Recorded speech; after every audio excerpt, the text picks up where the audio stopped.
నువ్వు ఎక్కడికి పోకుండా నా మాట విని నీవున్న ప్రాంతములోనే పరవాసిగా ఉండి ఆ ప్రాంతములోనే విత్తనం వేయి. విత్తనం వేసాడు ఇస్సాకు. దేవుని మాట చెప్పున ఎంత ఫలము కలిగింది? 100 ఫలము కలిగింది. రాత్రంతా కష్టపడ్డాడు పేతురు. రాత్రంతా శ్రమపడినా ఒక్కటంటే ఒక్క చేప కూడా పడలే. యేసయ్య పేతురు యొక్క దోణి ఎక్కారు. కొంచెము లోతుకు నడిపించి నీ వల వేయి అన్నారు.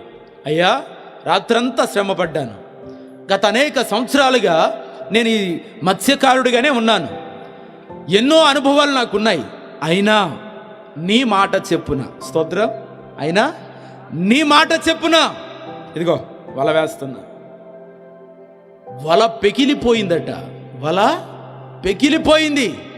ఆ దోణి నిండిపోయింది. పక్క స్నేహితులు దోణిలు పిలుచుకున్నాడు.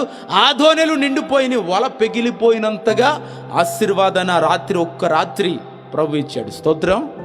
నీ స్థితిని మార్చడానికి ఆయనకి ఎంతసేపు? నీ బ్రతుకును మార్చడానికి ఆయనకి ఎంతసేపు?